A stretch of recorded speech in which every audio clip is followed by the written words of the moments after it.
Good morning. So this morning, I haven't had breakfast yet, and normally I'm an early breakfast person, but I am going to show you how you can make a really delicious cafe-style breakfast at home in your own kitchen using your Thermomix. And there's various shortcuts that I will show you so that you can actually have some stuff prepped before if you think it's all taking a bit long. This breakfast will save you, I don't know how many dollars. So we're going to do a garnish. We're going to, which is like a tomato chutney, fresh tomato chutney. Going to make some bacon and cheese scones, Hollandaise sauce, and poached eggs.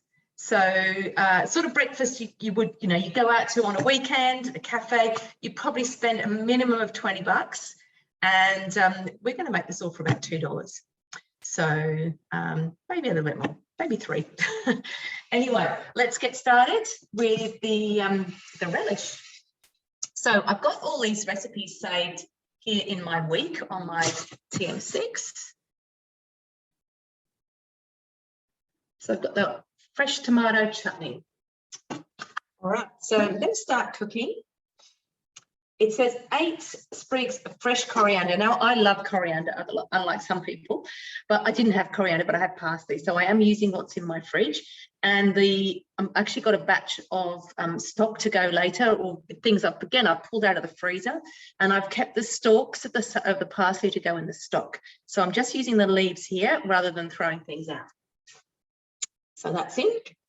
I have 2 garlic cloves, which are hiding in here. There's 1, there's 2, and a chili. Now my chili, it's frozen, because I find it's really handy to have chilies in the freezer, and if you leave them in the fridge for too long, they start going a bit moldy. So I just have a bag of chilies. And most of the chilies I use are actually, in dishes. So I save my chilies in the freezer. So here we go. My computer. It's charging, should be all right. Okay. Then I'm going to pop the lid on. And we're going to use turbo. So this is all about showing you various modes as well. So I'm not quite sure why it's gone so dull. Anyway, my computer is charging. It's plugged in. Oh, hang on. Maybe it's not switched on. Hold on.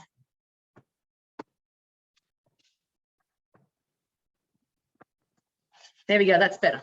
Okay, fix that. So this is actually showcasing, this menu is showcasing a lot of the modes of the Thermomix. So with this one, with our fresh tomato chutney, I'm actually using turbo. So a couple of tips with turbo. We'll just show you first. Here we go. That's 1 turbo. 2. Now it's asking me to scrape down the sides of the bowl. So a little trick there with turbo too. I was in a guided recipe there, so you can do this all manually as well. With the if you're in turbo manually, let me just go in there. So I swipe my screen, I go into turbo. Can you see how the lid is locked in place? Now, for the lid to unlock after turbo, you have to get out of turbo. This is the only mode that actually happens in.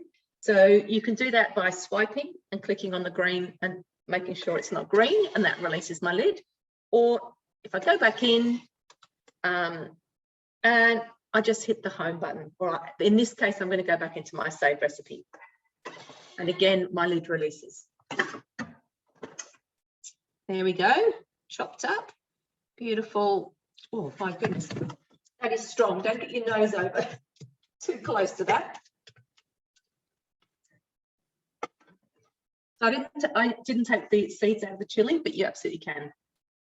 250 grams of fresh tomatoes cut into halves and de-seeded. It was 250 when I started off, so hopefully that's okay. A little bit of ground cumin, so I'll leave the spoon side. 1/4 teaspoon. That's in there.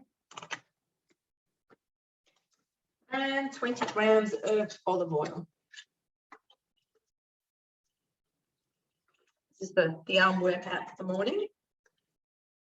There we go, that'll do. spot on. And a little bit of salt. Where's my salt gone? A little bit of salt. Salt's, I always find salt's really nice with tomato. Lid on. 3 seconds, speed 5.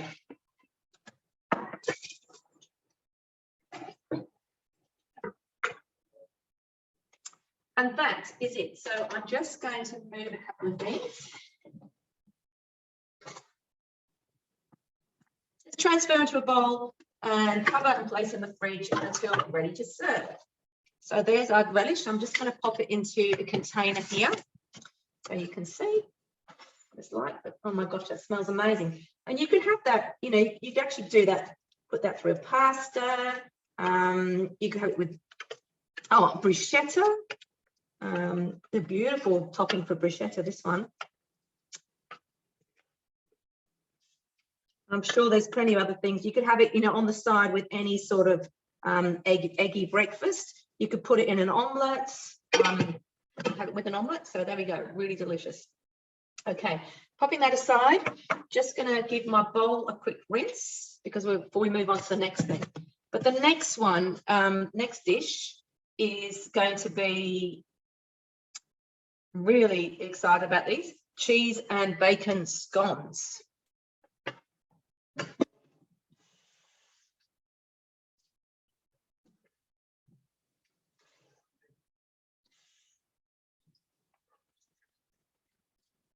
A very easy wash with that relish. Quick little rinse. There we go.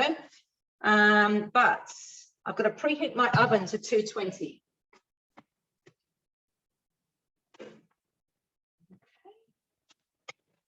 Line a baking tray. So I have that ready. Hold on. So I'm actually using one of the rose gold trays from the mix shop with the silicone mat on the bottom. So that's what my scones are going to cook on. Seeing a bit of relish here. Get that out of the way. Then I'm going to put in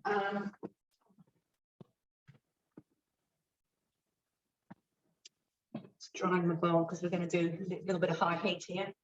There's the high heat. Oh, the dry bowl. I'm going to put in my onion. They're cut into wedges. So you see little wedges like that. It's going in. And 200 grams of bacon cut into pieces. So it's sort of, you know, like this. It's going in. Probably have the dog around here in a minute. She smells meat like you wouldn't believe. Okay. 20 grams of extra virgin olive oil.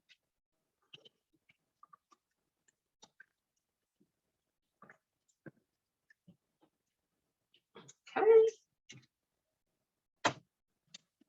And then we're going to need the splash guard. Splash guard here. Just going to rinse my lid.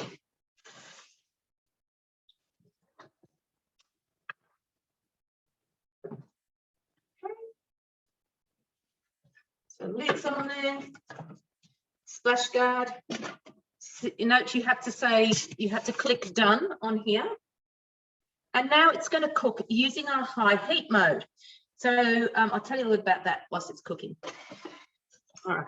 So the high heat is a fantastic thing. So it goes up to 160 degrees. Now that's only accessible in the guided cooking. But what it means you can do is you can brown your meat, you can brown your onions, you can caramelize your onions, and you can do things called sugar stages as well. So whilst it's doing that, I'm just going to wait. So it actually stirred to begin with. I don't know if you heard that. And now it's going to start heating up, and it will, and we'll start hearing it sizzle. Oh, it's just starting. I don't know if you'll be able to hear that, but there's a good sizzle happening there. And if we're lucky, we'll see a little bit of sort of steam coming out of the top. Anyway, whilst it's doing that, I'm going to take you into cookie dough and show you some other recipes that you can use the high heat function for. All right, so there's something else we're going to look at in a minute. So just in here, there are a couple of in my saved collections, I've got a couple of collections to do with high heat. So cooking with high temp. So here we go. Caramelized onion and cheese tarts. That's obviously caramelizing the onions. They actually look pretty amazing, don't they? Pasta with fennel and tomato sauce. I'm not sure what's used, what the high heat's used for in that. Oh, the fennel seeds, the onion, and your fennel. Wow. That looks really delicious. To remember that one. Where you can do things like the quick gyros or gyros, or however you pronounce that. So that's browning the meat. This is the most amazing salad, the seared steak rocket salad. And here we are, we've got a few other ones. The sticky chili beef is really delicious too. I've made those. I just see there's some other saved high heat in here, because I've got, this one. Oh, high heat basics, that's what I wanted. High heat basics, onions. So you can see, you can do barbecued onions, browned onions, caramelized onions, and different, and sauteed leeks. We've got high heat basics vegetables, eggplant, zucchini, capsicum, mirepoix, which is a mixture of celery and capsicum. We've also got high heat basics meat and seafood. So these are all the things that you can use these recipes, and if you want to incorporate them into another recipe, absolutely you can do that. So browned beef cubes, chicken, bacon, and prawns. And I showed you the vegetable one, didn't I? There was something else I was going to show you. I know, where is it? Here we are. This is the other thing you can do with the high heat. So it lets us get to temperatures that we weren't able to access before, to make things like caramel. So that's making the caramel in the shortbread. This beautiful, that's an amazing cake. Fudge, brittles, parfaits, popcorn, and your own lollipops, and honeycomb. So those are all the sorts of things that you can use the high heat for. So I find, I think it's really quite amazing. And you know what, when we heard, there was a little while ago, a couple of years ago, when we heard that there was a TM6 coming out, I thought, well, what do we need that for? The TM5 is amazing. The TM6 is even more amazing. It's got this high heat, it's got these modes I'm showing you as well. So we are still doing our high heat. I hope you can hear that. I don't know if you can, oh, you probably might be able to see there's a bit of steam coming out of the top here. We've still got 3 minutes to go on there. So making scones. Important when you're making scones that your butter is nice and cold. And we'll actually go in here and have a look at some different scone recipes. Well, this one's obviously a savoury one, but we will have a look and see what is available on Cookie Doo in the way of scones. And there's a lot. Coming from Devon, a good Devonshire tea is not a bad thing. So we've got those scones, blueberry scones, buttermilk scones. So if you go to the supermarket and you buy your cream that's nearly out of date, the closer to its use by date, the better. Then you make your butter. It's quicker to make it if it's close to its use by date. And use the buttermilk in scones. You can use it in a whole lot of things as well. This is one of the wonderful things about, I'll just scroll through here. You can see there's other scones, pumpkin scones, biltong scones, breakfast scones, cranberry scones, a whole lot of different things. And just look, they're all different shapes as well. So we've got triangular ones. We've got some, most of them are triangles. Some round ones are pretty traditional. I'm actually going to make square ones today, and I'll show you how I'm going to do that. But lots and lots of opportunities to make, it's just amazing. If you've got something in your fridge, so I wanted to use up some egg whites because I'm making the hollandaise sauce, so I'm going to have egg whites to use up. So I popped in egg whites in here because they're something, I sit in there, I think, oh, I'm going to use that, and then it never gets used, and I end up throwing them out or freezing them. They sit in the freezer forever. So I thought, oh, I'll just pop in and see what I can find. So this is for the hollandaise. We have, we're going to be using just the egg yolks, and there's egg whites left over. So this is what you can do with your egg whites. So whipping your egg whites for various things. You can have an egg white omelette, another egg white omelette, caprese, that sounds really delicious. Eccles cakes. Obviously meringues and things are great, philos. And this I thought was really cool. So this egg white chocolate cake actually uses 8 egg whites. And I made Hollandaise a couple of days ago, and I'm making it again today. So I've got 8 egg whites. So I know exactly what to make with it. So I think that's pretty exciting. How are we going? Yeah, we've got 40 seconds left to go. So we'll come back to the screen here. Have a look. I do need something to put this into, so I'll just get a bowl out.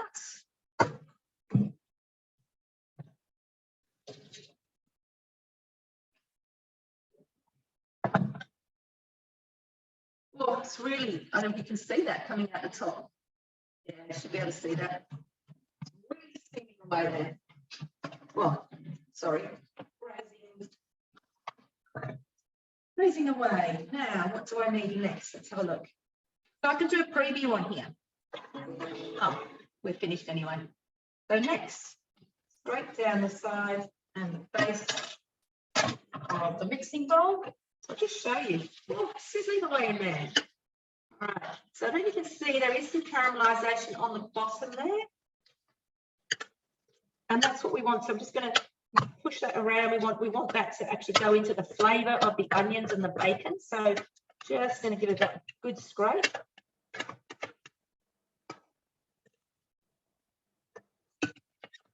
Okay. All right. And now it wants us to put the measuring cup in. And it wants us to chop speed 4 for 2 seconds. Now, when your bowl is hot, it is a little bit slower with the chopping, but we'll just give it a go and we'll have a little bit of a look.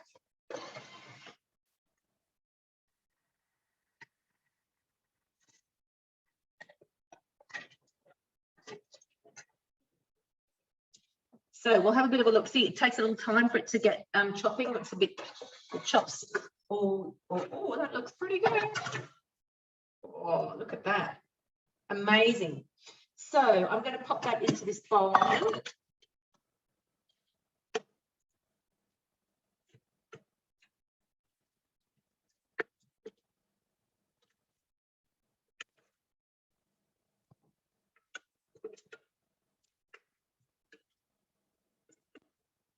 Yum. Oh, it smells so delicious. I'm so hungry. This is brunch. All right. Oh. So going straight on, no washing of the bowl. Just take that off there. We want 450 grams of plain flour. Now, it does say you can use gluten-free flour, and that's what I'm using. So I'm going to pop that in.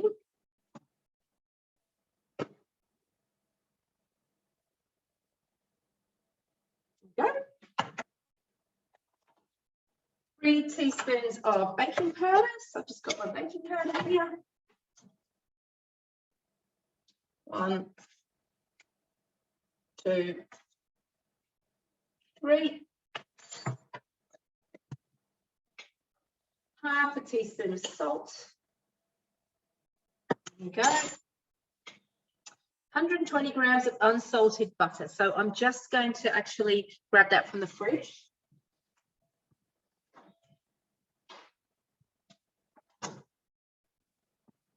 Here we go, just chopped up into little chunks. And 140 grams of cheddar cheese. So it could be really whatever cheese you've got, left. If you have a cheese platter and you've got leftovers for that, use that. Whatever cheese you've got in the fridge.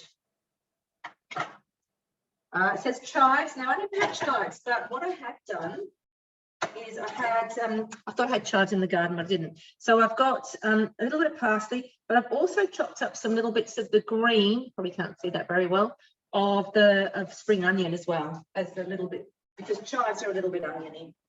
So pop that in. Pop my lid on. And speed 4. Oh, hang on. No, speed 8, sorry. 4 seconds, speed 8.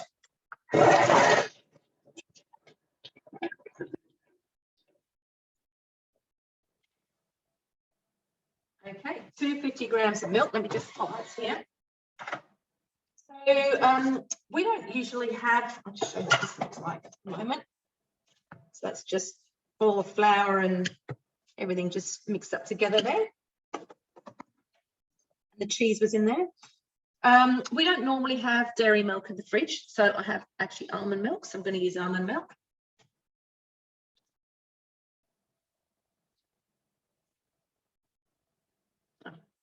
Hold on, I've got a little bit more.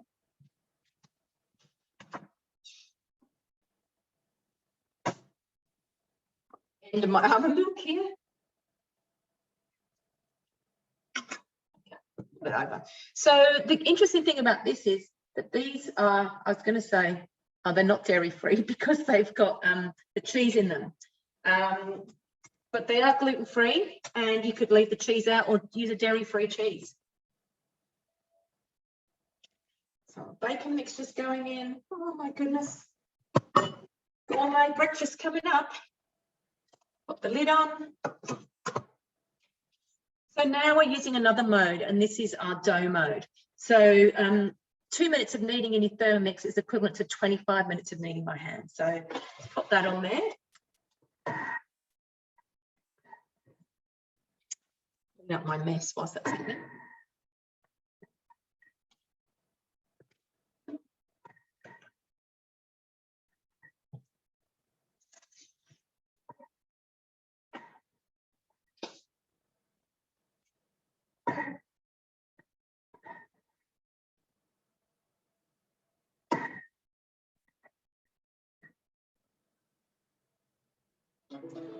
All right, let's have a look at this. Okay, so it's all come together in there. It's actually asking me to transfer it onto a silicone mat. But what I'm going to do is I am going to put it onto a silicone mat, but it's going to be the mat on the baking tray that I'm going to use. So I'm going to pop it onto here.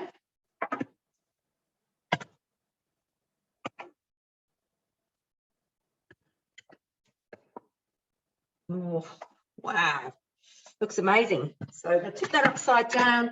Little trick, if you don't know it already, is we can just twist the bottom of the blades here, and that will help get all the dough out. And we're going, still a bit left in here.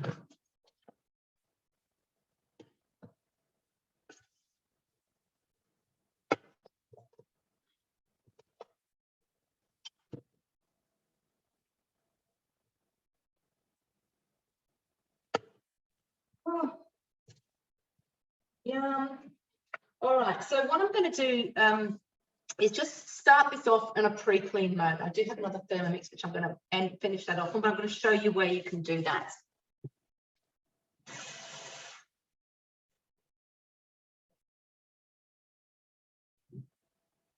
All right, so basically, let me just move that to the side for a minute.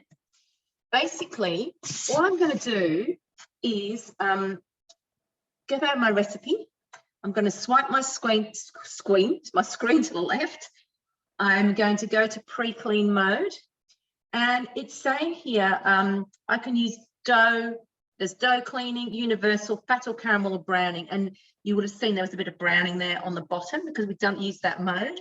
So I'm just going to pop a bit of white vinegar in there. So every mode has a little bit of information at the top.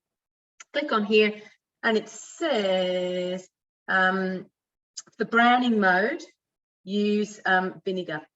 So it says 50 grams of vinegar. So I'm going to get out of that, and white vinegar. I'll leave that in a minute too. I'm actually just briefly going to get out of this mode, pop my scales on, and weigh 50 grams of vinegar in here.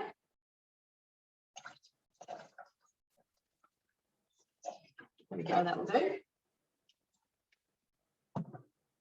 And then I'm going to come back into my pre-clean, and what I would just do then is turn it up to browning. But I'm going to move this onto another Thermomix so we can keep going. All right, so pop this on over here.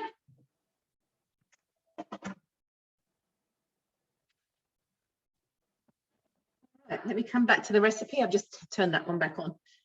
Transfer dough onto a lightly floured surface. Mine's on my silicone mat. So I'm just going to make it into a bit of a square, like a rectangle.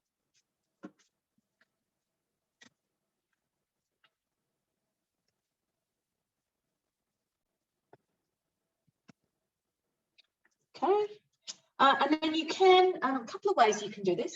You can actually use a measuring cup if you want to, and just do shapes like that. Sorry, can't see very well. Shapes like that. But what I'm going to do, I think I said to you, I'm going to make square ones. So I'll just square this up a little bit at the ends. I want to make about 12. So I think I'm going to go across like down here, the center. I'm going to go across here. And then I'm going to go do 3 and 3. So I've got 6 that end and 6 this end. So I'm going to just pull them out a little bit so they're a little bit apart, but they want to be reasonably close together. These are a little sticky. They smell amazing. Okay, just a little bit of space.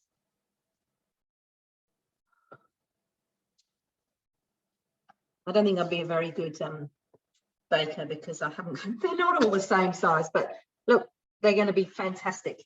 All right, next. Yep. All that.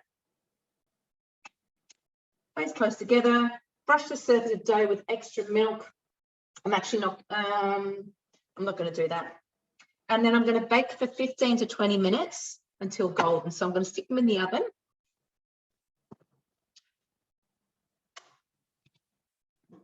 Give my hands a quick wash.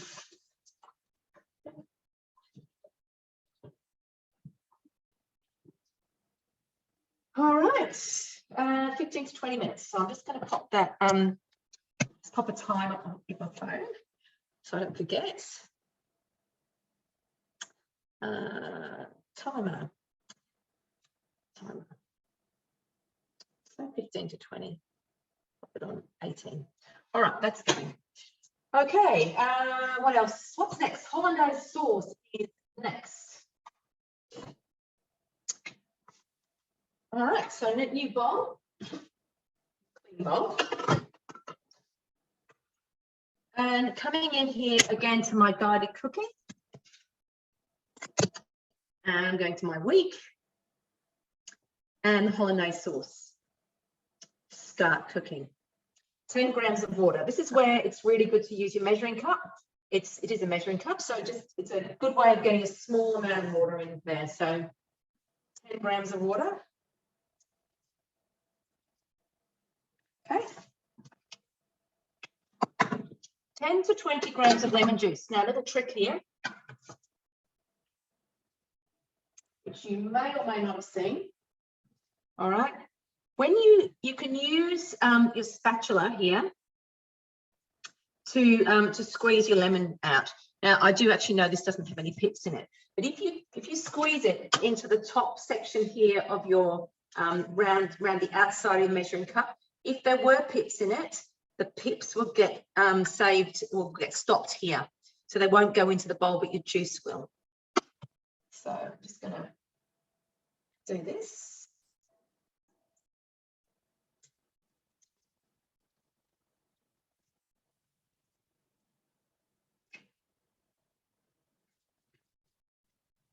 Okay, I think that'll do. 150 grams of unsalted butter. I've just got to tear that.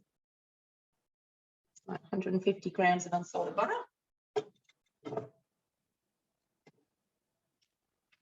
Yep. And 4 egg yolks. So there's the egg yolks. Tip them all over you. So how easy is this? All right. 1 to 2 pinches of salt to taste.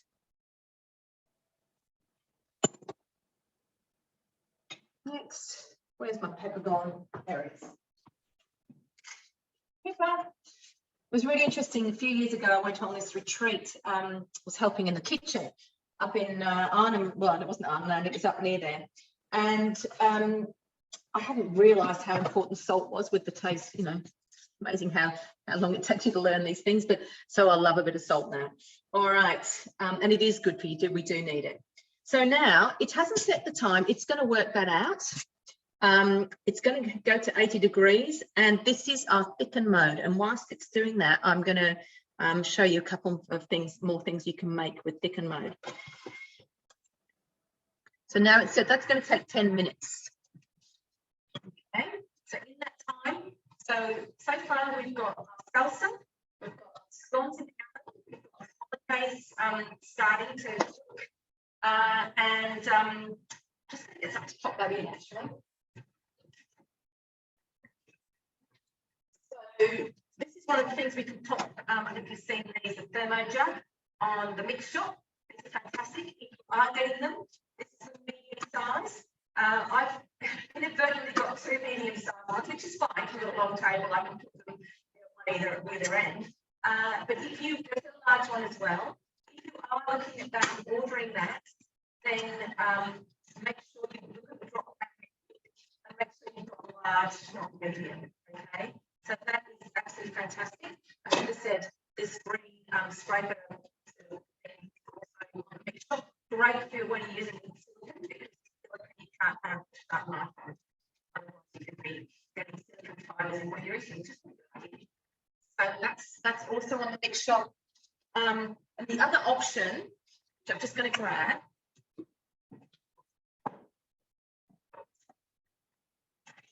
also on the mix shop, you can get mini thermo servers. So the reason we're going to put a Hollandaise sauce in something like this, or I'm going to put it in my jug because we've got to then do this. All right, so I can even put my jug onto.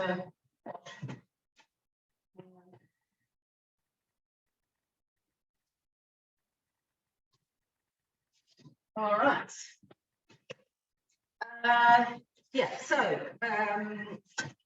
let's go back into Cookie Doo and let's have a look at some other things you can do with our thickening mode. So floor here. Press sign in. Goodness me, who'd have thought? And if you just put thickening mode in mode, it will come up with the recipes you can use thickening mode in, or that use thickening mode. So we've got various custards. So brandy custard, perfect. Christmas in July coming up soon. We've got that. Different types of custard. So you have your thick custard or your runny custard, different portion sizes. The Harlequin custard, also great for bechamel sauce. So you know when you're making a lasagna, and you know on the stove top, you've got to melt your butter, you've got to put your flour in, you've got to make your roux, stir it all in, slowly stir in the milk. With the Thermix, everything just goes in and it makes it for you. It's so easy. Yeah, mushroom sauce, the lemon curd. Oh my goodness, I've had a customer who bought for the lemon curd. So different amounts of lemon curd. So that is just amazing. It really is fantastic. And here we go. Tomato béarnaise and a red capsicum and paprika Hollandaise sauce. That sounds really nice too. A berry curd and some more béarnaise sauce. Now there is something else I'm thinking of. There is another custard. I just put custard in here. I was with a customer on the weekend and she swears by this custard. A peanut butter custard. Oh, custard layers. I don't know if that's it. Let me just see if there's a peanut butter custard. But she just said it is amazing. Peanut butter and chocolate custard. Here we go. So she actually served this up to some people at a cooking experience and they were just raving about it. So we'll just see if that's got thickening mode in it. Yeah, see that's got the thickening mode in it too. I might give that a go. And just on that, if you are making a peanut butter custard, make your own peanut butter. Again, I saw someone else on the weekend and we just made the peanut butter together. Really simple. You in the recipe, it asks you to add some oil. Don't have to add the oil. There's plenty of oil in your in the peanuts, but just really fantastic. All right, so what else do we want to do? We've got doing hollandaise, we're doing thickening mode. It's sort of ramping up behind me. I'm going to put the kettle on to get my water hot for the poached eggs. And if you can't hear it, my stomach is almost rumbling. I'm just so hungry, smelling the scones cooking and everything else happening around here. All right, so we've used thickening mode, we've used turbo. Explained to you about releasing the lid. You've got to get out of turbo to release the little arms on the lid. We have used high heat. We've looked at some high heat recipes. We've used dough mode with kneading the scones. And we're going to use kettle mode in the poached eggs, and we're also going to use the blade cover peeler. We're using thickening, obviously, in our hollandaise sauce. Okay, so with the hollandaise sauce, so it's only me here at the moment because my husband's away. I've got enough hollandaise sauce here, it's going to feed a few. So what I'm actually going to do with my hollandaise sauce is I can use another mode. There is reheat mode or warm-up mode. So you can reheat your hollandaise using the warm-up mode. So if you make, there's only 2 of you and you want to have hollandaise 2 days in a row, perfect. With your scones, you can freeze your scones. If you've got too many, I'm obviously not going to eat all of these. He is coming back, so I'm sure I'll have one later this afternoon. But and I've got a friend over the road who might score some. But you know, we can freeze them, and then you know, if we want to, next weekend we can still have another gourmet breakfast. We can pull the scones out. We can poach our eggs freshly. You know, I can try freezing the hollandaise. Why not? And then reheating that. And the salsa, well, you could just have it with some avocado, or you can get some smoked salmon. But all of these things are just, it's just so much cheaper doing this way. It saves so much money just by having a thermix in your kitchen. And I'm sure you're aware that there are various payment methods. But at the moment, we've got 36 months interest free, which is about $17 a week. So if you think about a family of 4 going out for breakfast, that's going to cost you a minimum, absolute minimum of $80. Okay, you know, including drinks, you know, coffees, juices, everything. It's going to be at least $80, and I'd say it's probably closer to 100, even over 100. With this, we're making this dish for say $3. It's no more than that, I promise you, because you know, the flour. We've got flour. We've had a bit of milk.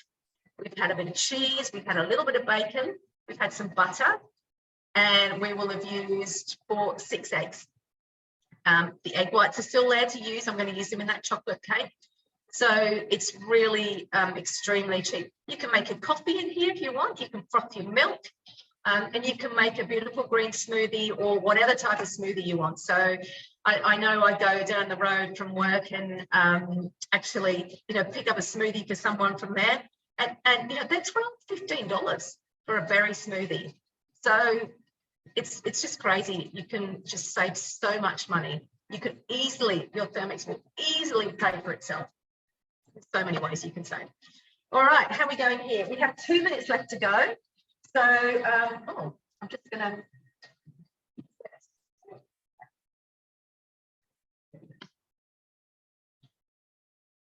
Actually thought I'd set my other bowl washing, but obviously hadn't. All right, what else do I have to tell you? All right, so with our poached eggs, we're going to use the blade cover. If you have an older style blade cover, absolutely you can use it. So this is what we had before the blade cover peeler came out. So I've got both, and this is perfect for your eggs if this is what you've got. If you don't have one, this is the only one you can actually get now, which is the blade cover peeler. And what that does, you can see the serrated sort of edges here. It will peel potatoes for you. It will peel your beetroot. It will peel any of those hard vegetables, turnips, you know, Swedes, any of those sorts of things. You can put your carrots in there, although I think you get a little bit of wastage with that. So I don't do that.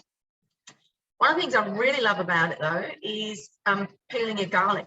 So if you want to make a recipe that needs a lot of garlic in it, and I never make the garlic paste, I just substitute that with the same amount of actual garlic cloves, then then you break up the heads of the garlic with all their skin on, and you pop them in there, and you cover. Oh, here we go. You cover it with water, and then you use the blade cover peeler mode.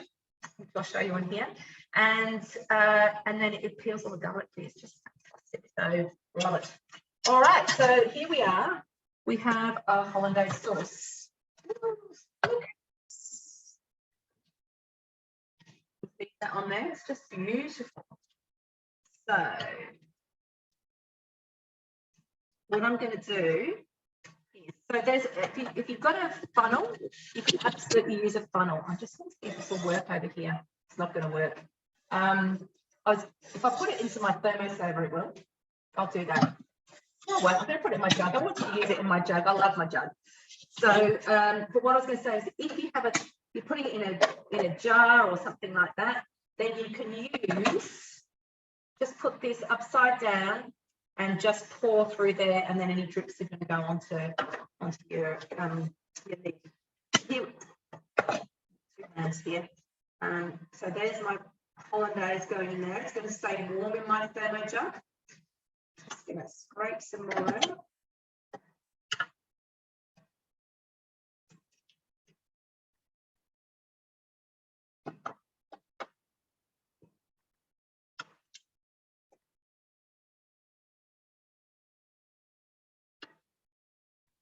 There we go. Oh, yum. A little taste. Delicious. Warm in there. Okay.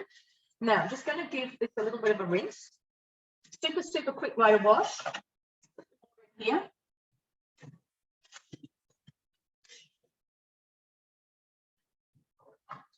Just literally covered my blades.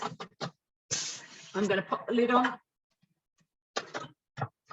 And the super quick wash, which anyone who's had a TM31 or a 5 would know about, is you just hit the speed button, turn it up to about 7 or 8.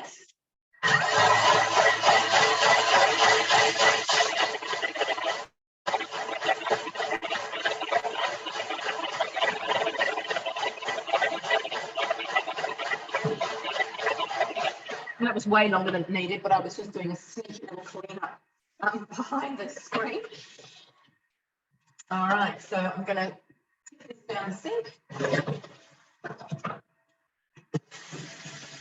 Quick little whiz with my brush.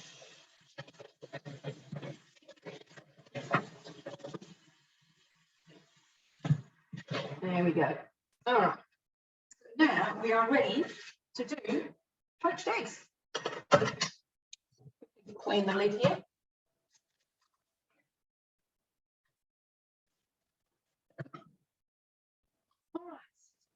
So with our poached eggs, there is a recipe in Cookie Do. So I'll take it to the recipe first.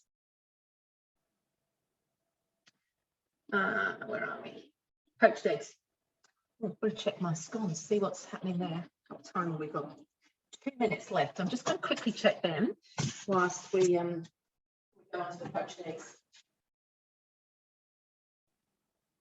Good, but I think I need that 2 minutes.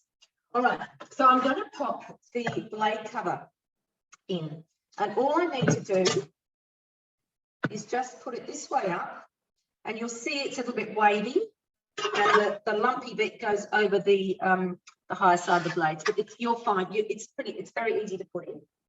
Checking my pins. All right, so that's in there. Let's start cooking. Line a plate with. So I'm just going to grab my little plate and pop this on here. Pop my eggs on when they're actually cooked. Bring them out to drain. All right. Crack 2 eggs into 2 separate bowls. Two. I've got the eggs in here. You can see that. There we go. All right. And insert the blade cover. Done that. Place 1,700 grams of water. So what I'm actually going to do, I have boiled a kettle because this makes it a little bit quicker. Put the boiling water in.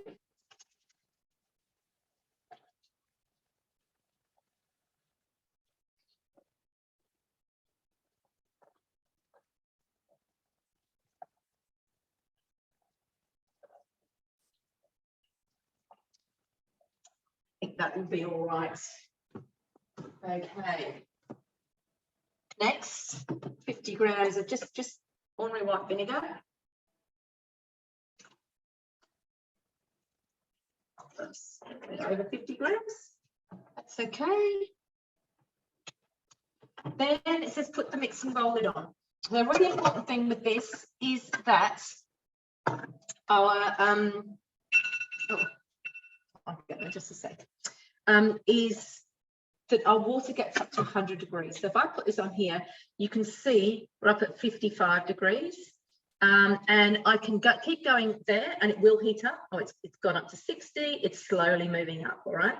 But if I come in here, I can actually come in and I can go to my kettle mode, pop it on 100 degrees. There we go. And we're just going to warm it up to 100 degrees. So when you're poaching eggs with the blade cover in, the best way to do it, you need to make sure that the water's swirling when you pop the eggs in. The fresher your eggs, the better. Now, I've just gotten from the supermarket. I get the free range ones that, 15, how many, so a good ratio of chooks to land, the best I can find. But I don't know how fresh they are. I mean, they're obviously not off, but the fresher they are, the better they poach.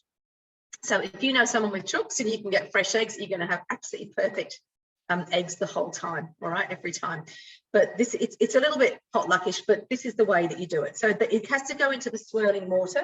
I don't know if you can see this. In our kettle mode, it's heating up to 100 degrees there. You can use the water, so you can put up to 4 eggs in at a time. Just put them one after the other. And you can use the same water 3 times, but really, really important that you let it come up to 100 degrees before you pop the eggs in. Okay, we're getting up to 85 degrees, and I'm just going to check on those scones.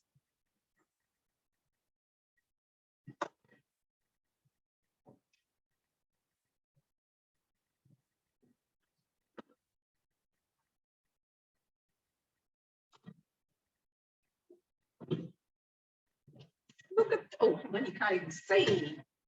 Let me just put that down a bit and I can show you. Look at these. I'm just going to check, pull apart a little bit and just check that they are cooked in between there. Okay. Oh my gosh, they smell amazing.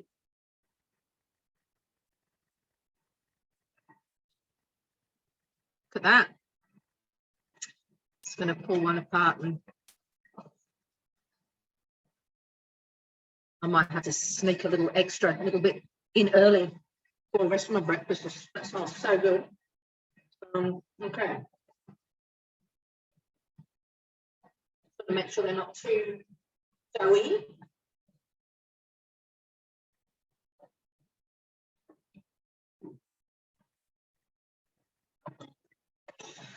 Amazing, amazing. Oh, a little sneaky bite. They're so good. No,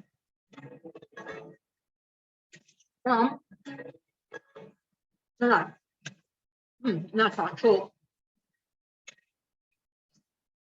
So our water's heated up to 100 degrees.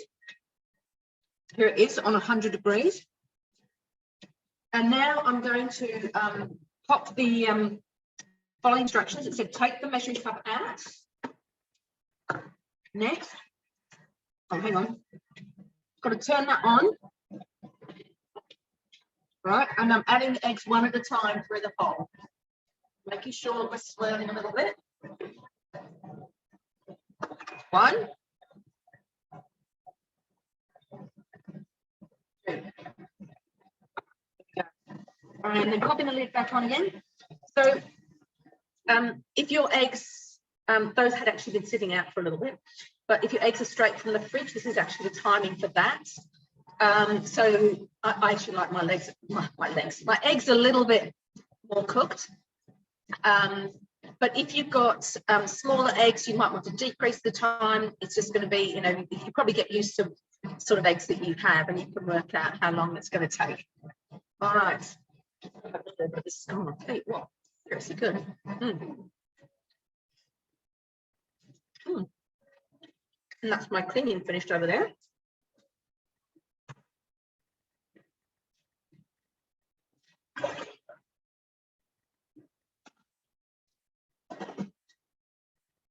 Right. So I need to get ready to plate up because we're nearly done. Got my Hollandaise sauce. Got a plate here.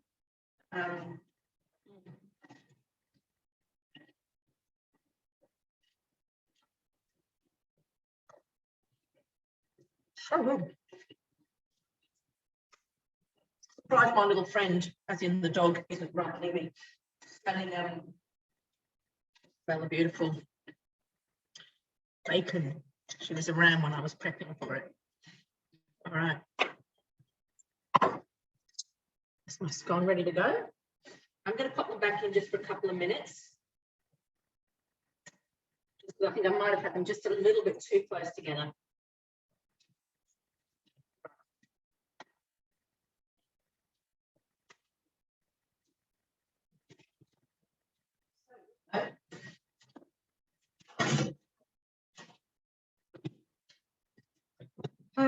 What else do I need? I need a slotted spoon.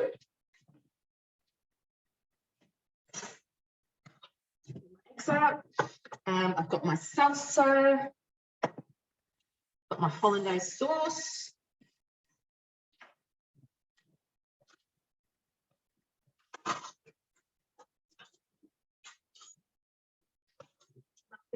Fork. So if you think this is something that you would like to make at home and you think you want a little bit of a helping hand, then let me know. We can do this as a demo. You know, it just shows you how much, you know, how versatile your Thermomix is. There's you know, breakfast, there's lunches, there's dinners, there's snacks, there's lunchbox things, there's drinks, there's everything. So all right. So here we go. Let's see how we've gone with our eggs. Just like that. And I'm just going to get my slotted spoon and I will show you how these eggs are looking.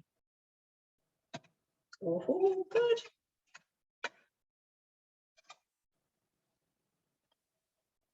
So there's one. Look at that. Just fogged up my... And here's the other one. All right, so let me move that out the way and let's plate up. So we've got the scones there. The scone, I've just halved my scone there.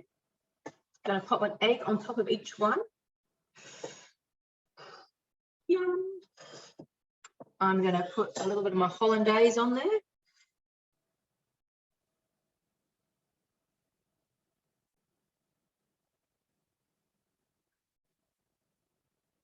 There we go. And a bit of the salsa on the side here. So, and of course, I said, if you've got smoked salmon or avocado or anything like that, absolutely. But look at that. How good's that? Right. Quick photo like that. And then we're going to cut it. And I'll show you what the egg's like. Wow. Can't wait. All right, so here we go. Let's have a look at our eggs. How's that? See that? There we go, perfectly poached eggs. So thanks for joining me. A lot of fun doing this. And as I said, if you want some help with doing one by yourself, or you know, with some other people, then I'm more than happy to do that. But it just shows you different ways that you can use some of those modes that you may not have used in your Thermomix. So it's an amazing machine. It saves you heaps of money, and it's a lot of fun doing it. All right, have a great day. Talk soon. Bye.